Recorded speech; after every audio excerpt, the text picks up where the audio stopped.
Nous lisons Psaume chapitre 119, nous commençons au verset 1. Heureux ceux qui sont intègres dans leur voie, qui marchent selon la loi de l'Éternel. Heureux ceux qui gardent ses préceptes, qui le cherchent de tout leur cœur, qui ne commettent point d'iniquité et qui marchent dans ses voies. Tu as prescrit des ordonnances pour qu'on les observe avec soin. Heureux ceux qui marchent dans la justice de Dieu. Heureux ceux qui se sont repentis, plus pour retourner dans le monde. Heureux ceux qui prennent soin de la parole que Dieu a donnée. La parole que Dieu a donnée à sa créature, c'est pour qu'il prenne soin.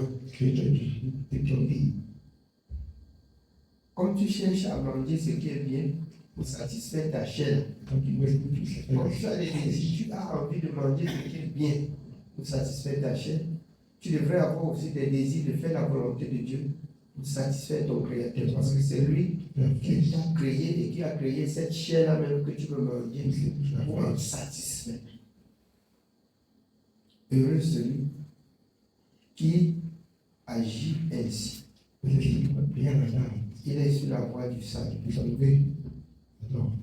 Il n'est plus question, en ce temps où nous sommes, qu'on impose, qu'on force les gens de faire la volonté de Dieu. Je voulais exhorter et parler selon la parole de Dieu. Tout ce dont nous avons besoin, de les imposer la loi et la justice de Dieu, comme c'est nécessaire dans la parole, ce sont des enfants que nous avons à la maison, sachant qu'ils sont mineurs et qui ne connaissent rien. Mais quand quelqu'un est adulte, heureux s'il met en pratique. S'il n'est pas adulte, nous devions, à notre niveau, s'il est sur notre autorité, lui donner de comprendre. Ou même que ce soit la nivaquine pour lui. Heureux ceux qui mettent ainsi en pratique. Et ceux qui sont déjà majeurs, ils ne peuvent pas mettre en pratique. Laissez-les. C'est quelque chose de... En fait, la foi individuelle, ce que je veux dire, c'est un engagement d'une bonne conscience. Si quelqu'un veut servir le Dieu créateur, qui est le Dieu de la parole, qui, dès le commencement, a fait toutes choses par la parole, bien aimé, qu'il s'éloigne de ce qui est mal. Qu'il s'éloigne. Je rappelle ceci tous les jours, comme a dit l'apôtre Pierre, qu'il s'éloigne du mal. Bien même quand nous lisons et que nous comprenons, nous raisonnons que ici l'apôtre reprenait tel parce qu'il avait fait telle chose. Et c'est l'attitude des enfants de Dieu aujourd'hui. L'apôtre reprenait tel parce qu'il avait fait telle chose. Non, ceci est dit pour les Corinthiens parce que les Corinthiens avaient fait des choses. Et il y a encore cet état d'esprit au milieu du peuple. C'est pourquoi j'ai souvent dit, si à Corinthe il a parlé, et que vous écoutez aujourd'hui, c'est que vous êtes Corinthiens. Si à Éphèse il a parlé, si c'était pour Éphèse, c'est que ça ne devrait pas être écrit dans ce livre, parce que le Seigneur a dit que tout ce qui a été écrit l'a été pour notre édification. Chaque parole de Dieu, minutieusement, doit être mise en pratique. Comme le prophète Ésaïe l'a dit. Le prophète Ésaïe, dans Ésaïe 34, 16, il dit consultez, lisez. Rien ne manque, rien ne fait défaut. Mais celui qui a taillé la parole à son niveau, il y a beaucoup de choses qui manquent de lui. D'autres, il y a beaucoup de choses qu'il faut compléter. D'autres, il y a beaucoup de choses qui sont au-delà de ce que Dieu a dit. L'autre s'interroge encore pourquoi Dieu a dit ceci.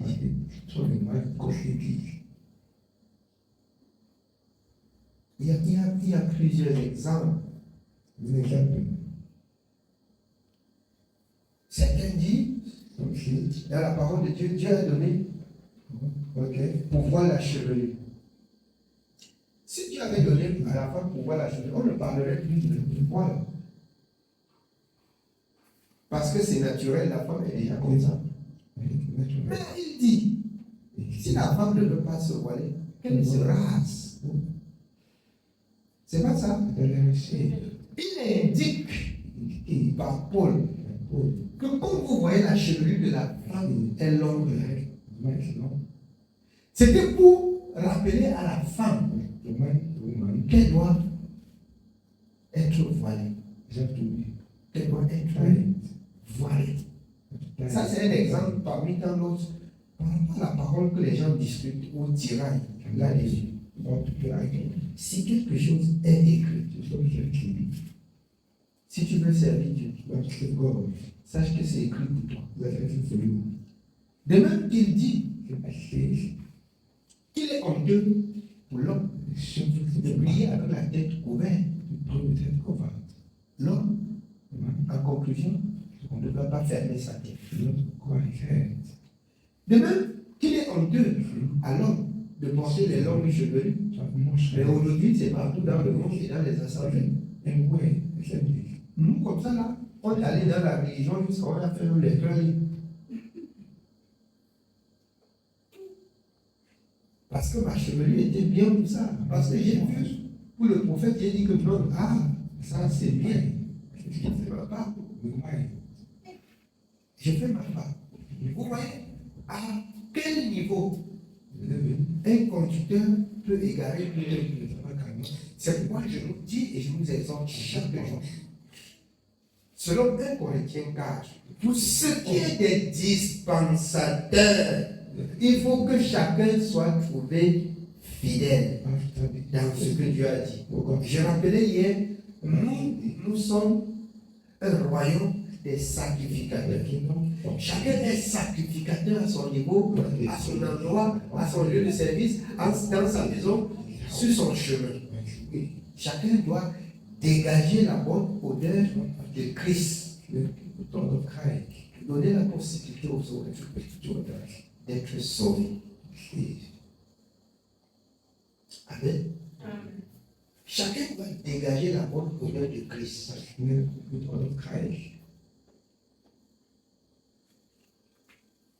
Oui, on continue. Nous continuons au verset 4. Tu as prescrit tes ordonnances pour qu'on les observe avec soin. Il a prescrit ses ordonnances pour qu'on les observe. Il ne dit pas seulement observer, avec soin.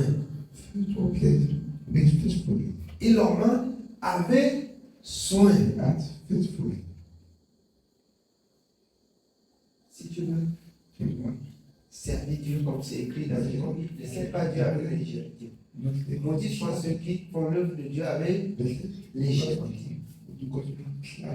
C'est pourquoi je vous exhorte souvent, si tu veux faire quelque chose pour Dieu, comme c'est déjà le nom de Dieu, fais attention, fais bien, fais-le bien. Fais-le bien. Parce que Dieu, selon ce que tu fais pour moi, il regarde d'abord ce que tu as fait pour toi.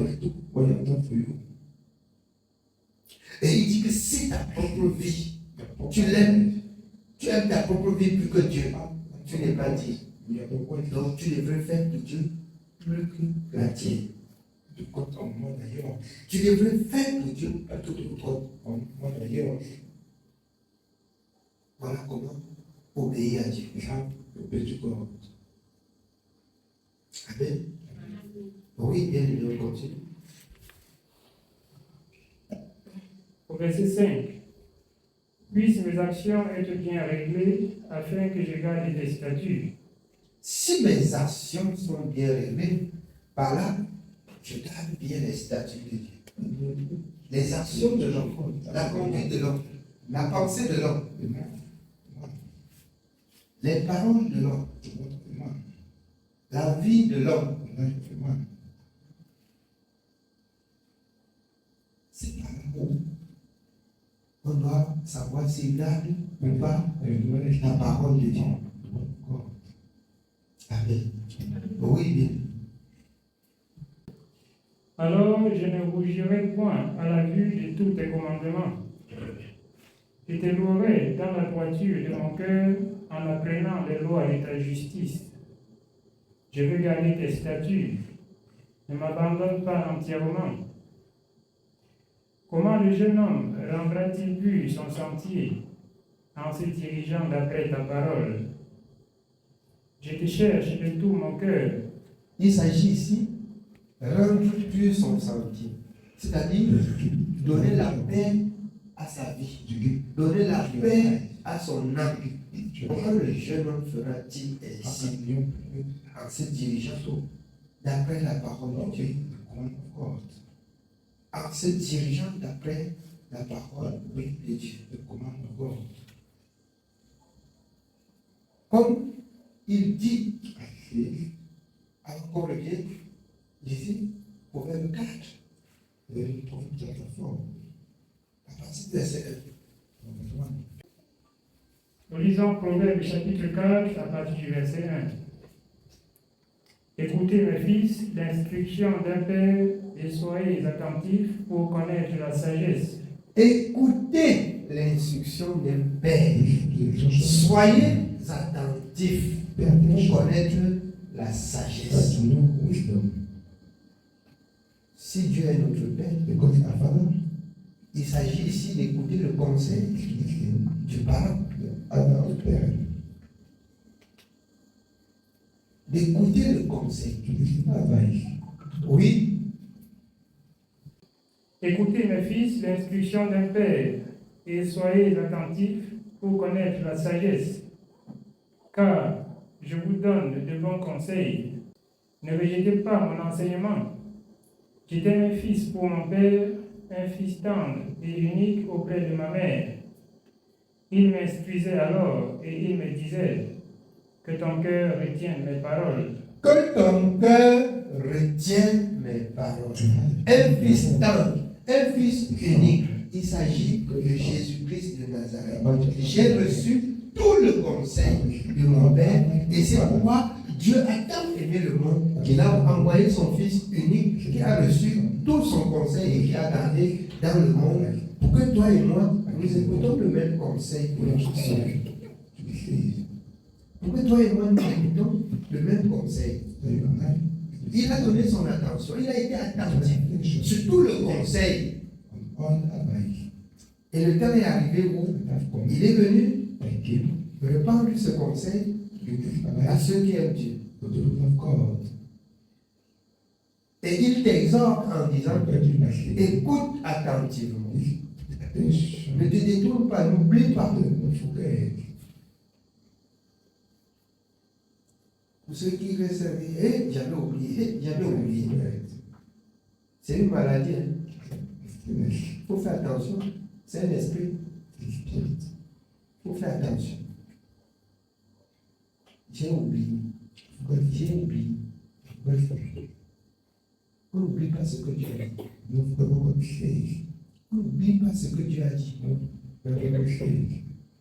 C'est lui qui, dans Hébreu, a dit, il va écrire sur la table de notre cœur, il va lier dans notre esprit. Si la parole de Dieu est attachée à ton esprit, ça veut dire ton esprit, l'esprit de Dieu domine sur ton esprit. C'est ce que ça veut dire tout simplement.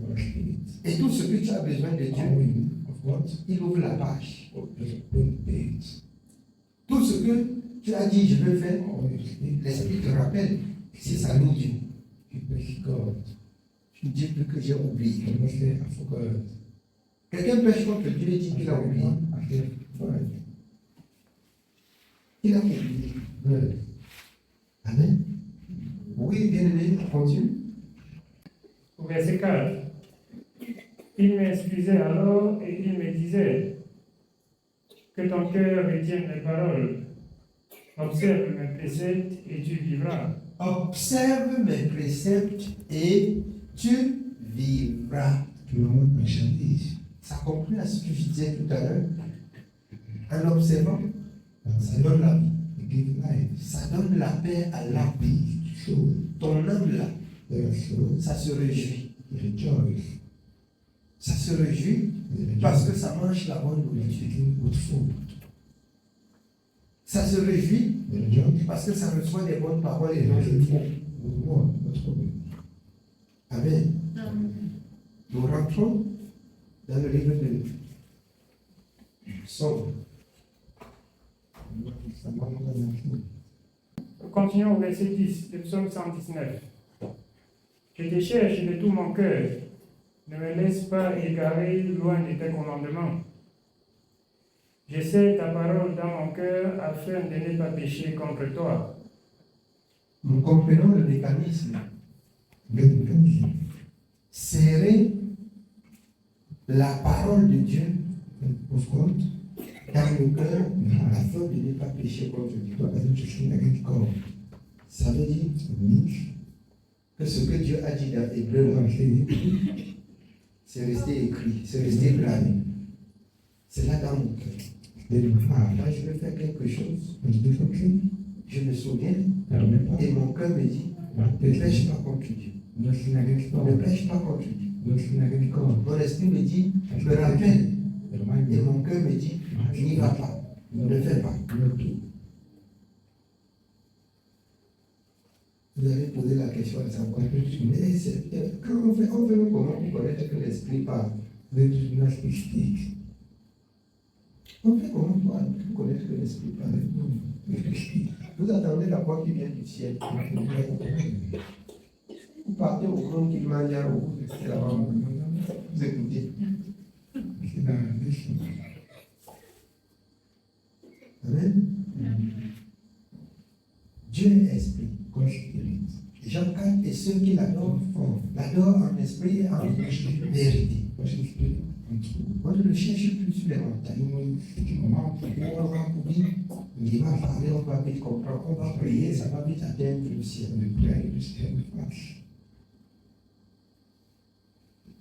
Il est partout. Même là où vous ne croyez pas, il est là. Il est là. Qui est celui qui a créé le monde, les étendues et tout ce qui a créé le monde? C'est lui Dieu. C'est lui qui a créé. Celui qui a construit la maison, c'est lui. Il connaît comment il a conçu. Même s'il dort, il va te donner le nombre de pièces. C'est pas ça. Il va te dire, va à l'étage. Il y a tel nombre de chambres. Il y a tel nombre de fenêtres. Telle chose est posée à tel endroit. Mais si on lui disait que quelqu'un est caché et qu'il vient chercher la personne, ne saura-t-il pas que la personne peut se cacher? Tu vas connaître.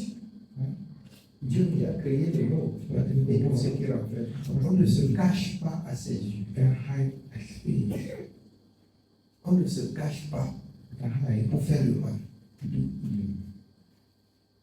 Il voit partout et même les mauvais. C'est ça qui fait de lui Dieu. Ne dis pas dans ton cœur qu'il ne t'écoute pas. S'il ne t'écoute pas, c'est que c'est la taille des péchés c'est un péché qui a fait la taille de façon qui ne t'écoute pas. Ça, c'est Isaïe 59. C'est que tes péchés a fait, ça t'a enroulé. Ses yeux, je vous rappelle ce qui est écrit, ses yeux sont trop bleus pour voir ce qui est mal.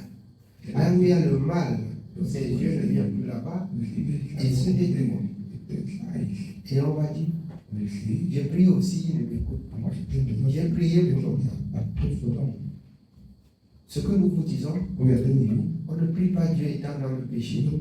Et bien même quand on a cru, il faut qu'on se rassure que le péché est partout. L'agneau de Dieu qui ôte le péché du monde, il faut te rassurer qu'il a ôté ton péché. Et là, tu vas le servir et tu ne retournes plus sur tes péchés passés. Amen.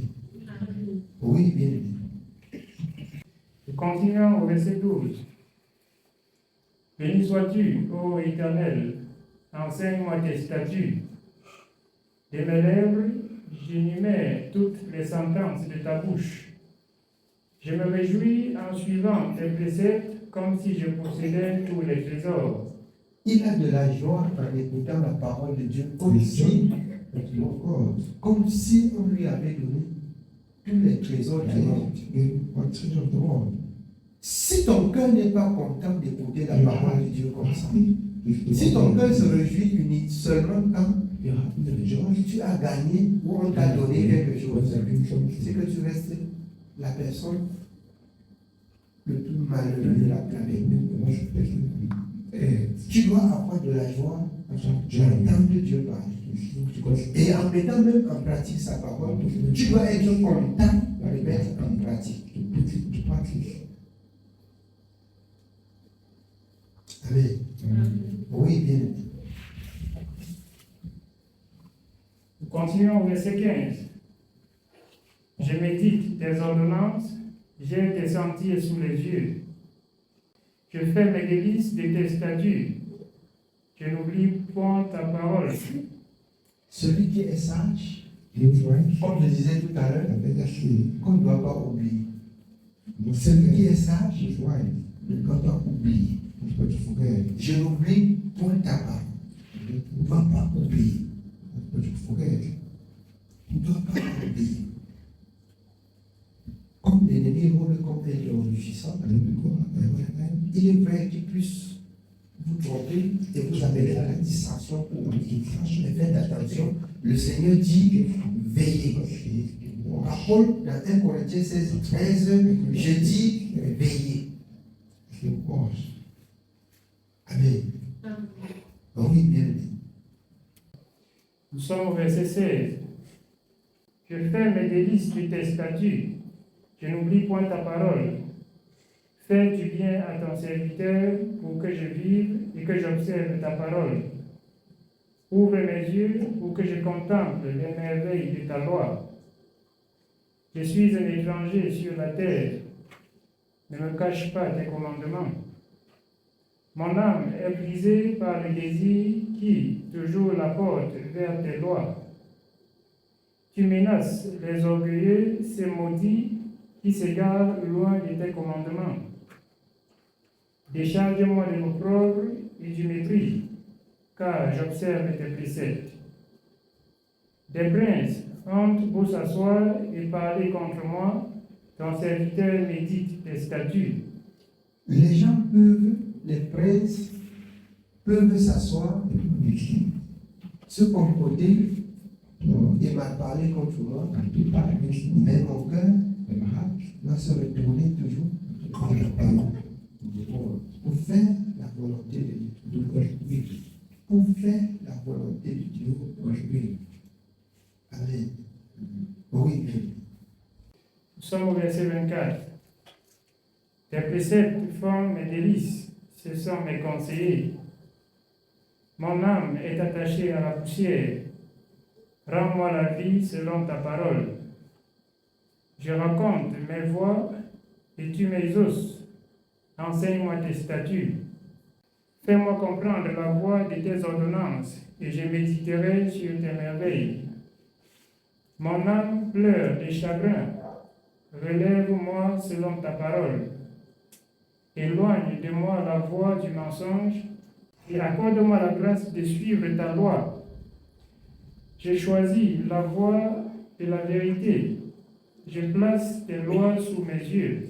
Ça veut dire ce que tu n'arrives pas à faire devient un sujet de prière pour toi. Voilà ce que l'homme de Dieu explique. Ce que tu n'arrives pas devient pour toi un sujet de prière répétitif devant Dieu. Jusqu'à ce qu'il t'accorde la grâce. Et selon Ecclésiaste 7,14, si quelque chose de mal arrive, tu réfléchis seulement pour voir si Dieu ne te reproche pas de quelque chose, voilà comment ceux qui ont cru devaient mener leur vie. Amen. Voilà comment on doit mener notre vie. Vous voyez, nous sortons, travail, prière.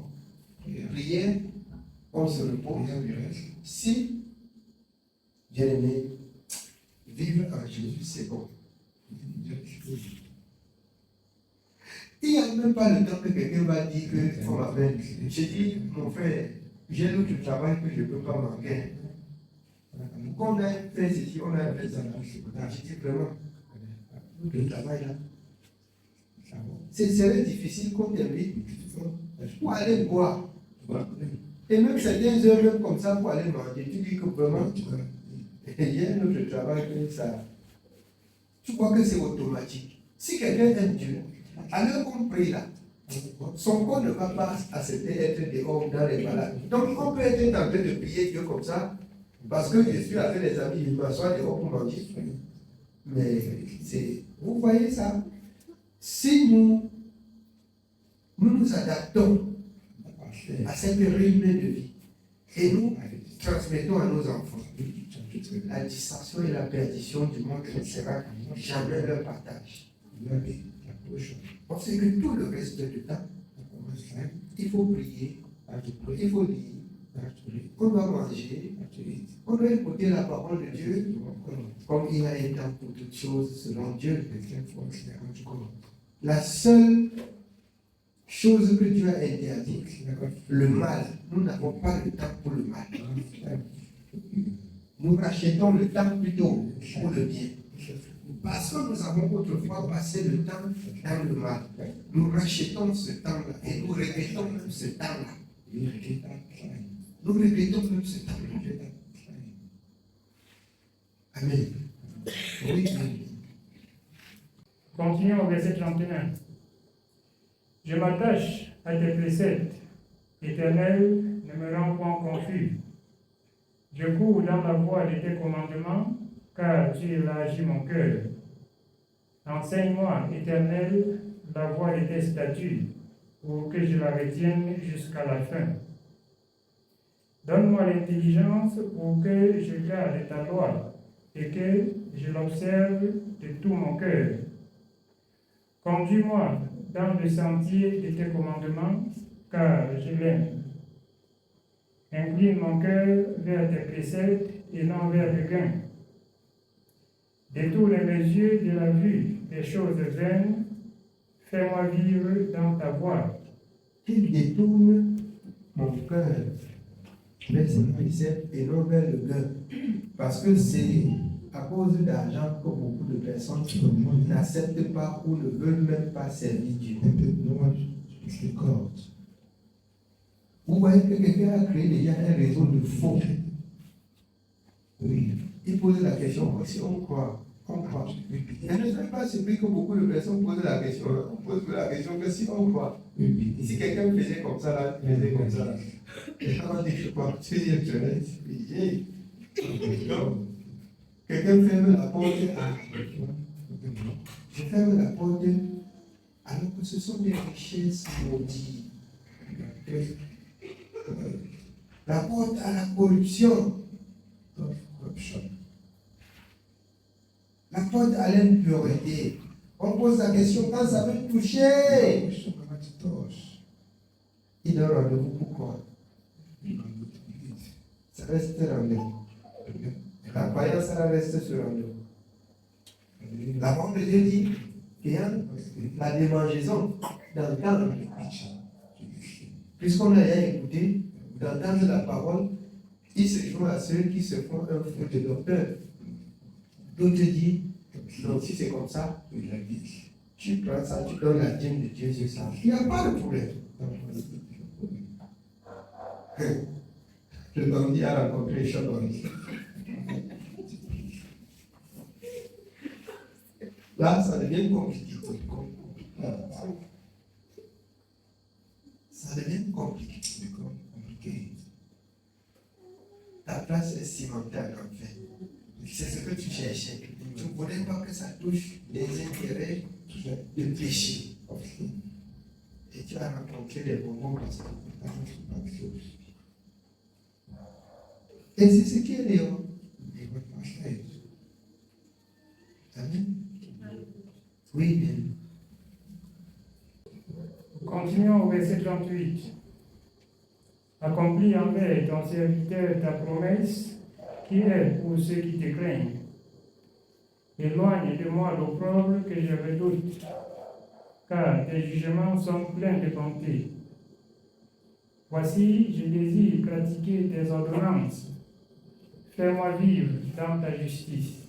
Je désire pratiquer tes commandements. Fais-moi vivre dans ta justice.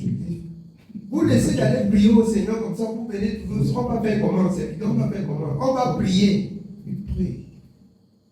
On va demander la force à Dieu. On va faire connaître ses besoins à Dieu. Relevez ce défi. Que rien ne pourra me nuire dans le service de mon Dieu.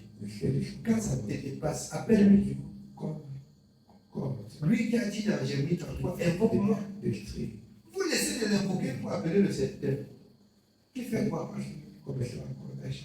Si Dieu ne m'accorde pas l'esprit, il veut vous donner ma pensée. Si Dieu ne m'accorde pas la présence de l'esprit en ce moment, il vous donne ma pensée.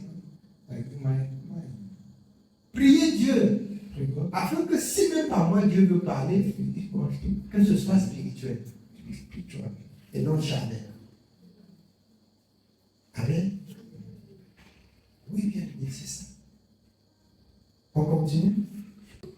Continuons au verset 41. Éternel, fais que ta miséricorde vienne sur moi, ton salut selon ta promesse, et je pourrai répondre à celui qui m'outrage, car je me confie en ta parole. N'ôte pas entièrement de ma bouche la parole de la vérité, car j'espère en tes jugements. Je garderai ta loi constamment, à toujours et à perpétuité. Je marcherai au large, car je recherche tes ordonnances. Je parlerai de tes préceptes devant les rois, et je ne rougirai point. Voilà quelqu'un qui supplie Dieu, que Dieu lui donne de comprendre ce qu'il n'a même pas encore compris pour mettre en pratique. Ça veut dire que ce qui est écrit là pour lui, là, c'est bon. Mais on lit même seulement ce qui est écrit, ça devient bon. Il dit que Dieu nous donne encore de comprendre. Mais bien aimé, je vais vous dire quelque chose de très pertinent.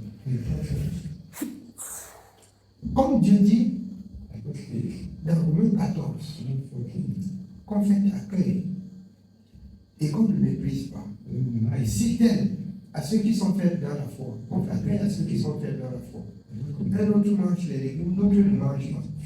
C'est un résumé de la Bible. À tel, si ce n'est pas un commandement, Dieu peut refuser telle chose. Et il faut être tellement grand spirituel pour comprendre cela. Bien que tout soit permis, tout édifie, tout n'est pas utile. Donc, à une autre personne, soit quelqu'un a fait un vœu. Que le Seigneur, je prends un exemple sur un soulard. Il écoute la parole de Dieu. Il dit, Seigneur, si tu es Dieu, tu fais telle chose, je ne toucherai plus jamais ce qui est alcoolisé. Et Dieu le fait. Mon ami, garde-toi. Ça, entre toi et Dieu. Et ne passe pas par là, si ce n'est pas un commandement. Vous dites aux gens qu'on ne va jamais toucher. Ne passe pas par là pour dire qu'on ne va jamais toucher. Parce que tu as émis le vœu. Dieu a accordé. Après, tu touches encore, Dieu te fouette. Ça devient un enseignement que tu publies dehors qu'on ne va jamais toucher. Non. C'est un contrat entre toi et Dieu. Maintenant, ceux qui écoutent la parole ne regardent que sur ce que Dieu a dit dans la parole. Là, maintenant, c'est un vœu. comme beaucoup de religieux disent qu'on ne touche pas l'alcool. Un enfant de Dieu ne touche pas. J'avais dit à une autre, vraiment, montrez-moi où c'est écrit qu'on ne touche pas ou qu'on ne boit pas. Moi, je peux vous montrer où c'est écrit que je ne dois pas saouler. Ne vous enivrez pas de l'alcool, c'est de la débauche. Ce n'est pas pour soutenir ceux qui sont des débauchés, des ivrons, partout là. Non. Je ne condamne non plus ce que Dieu a créé. Le fruit de la vie. Je ne condamne pas. Si quelqu'un touche, et qui ne suit pas, ce n'est pas un problème. Ce n'est pas un problème. Mais si quelqu'un s'énivre, c'est très grave. Il sera coupable. C'est pourquoi l'apôtre Paul rappelle au peuple de Dieu tout ce que Dieu a créé est bon. Pourvu qu'on apprenne avec action de grâce. Et il dit que l'homme et la femme doivent se marier. Si en dehors du mariage, l'homme et la femme se rencontrent, est-ce que c'est selon Dieu? Non. Ça pose un problème. Ce n'est plus dans les règles du jeu. Maintenant que quelqu'un prend, il boit, il saoule. Ça pose un problème. Ce n'est plus dans les règles du jeu.